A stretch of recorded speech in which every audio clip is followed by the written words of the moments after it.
I didn't turn on the light. I sat still like a rock. Her shadow faintly appeared behind the door, gripping the doorknob tightly. "I know you're still alive," she whispered. I clenched my hand tightly.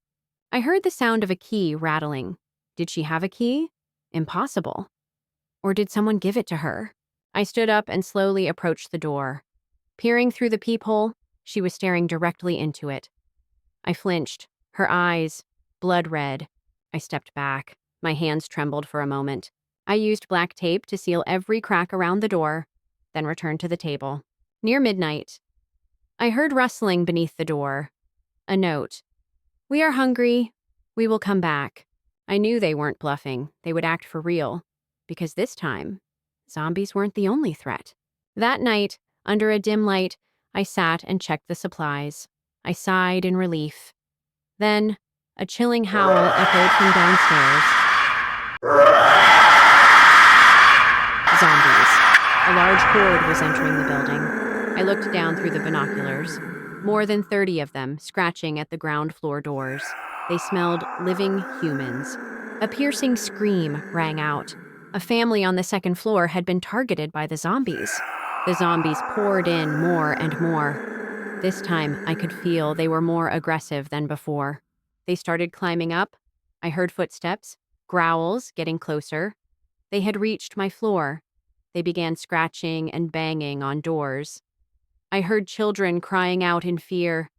My phone buzzed with nonstop messages as the resident group panicked. I sat still and waited. Unfortunately, I had a fever today.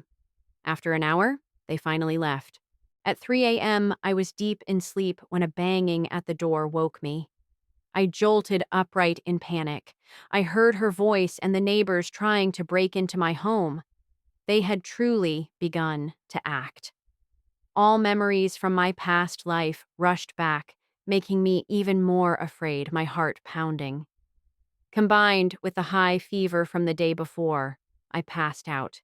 The next morning, I woke up, looked around the apartment. My fortress? Thankfully, my reinforced door held strong. I picked up the phone and read the messages in the group chat. They mentioned me. They said they would come back tonight. Although the door was sturdy, I still couldn't stop trembling. That night, her family and the neighbors gathered in front of my door. They tried everything to break it down.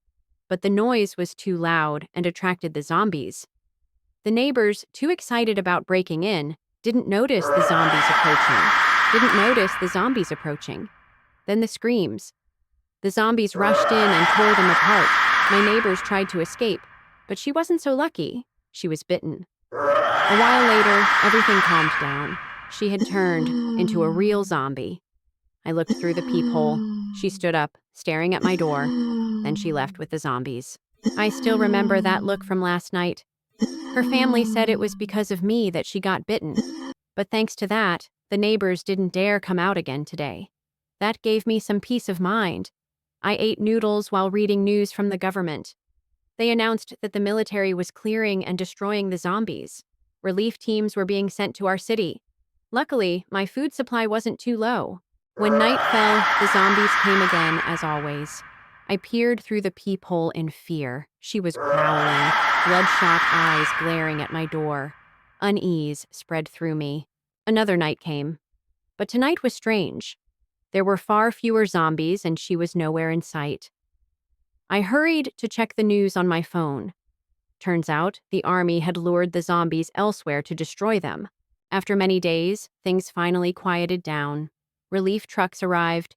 The government announced the zombie outbreak was under control. People could go outside again. I sat inside, feeling somewhat relieved. Suddenly, I thought of her family. I feared they would seek revenge. That night, I quickly packed up. While everyone slept, I quietly left and never came back.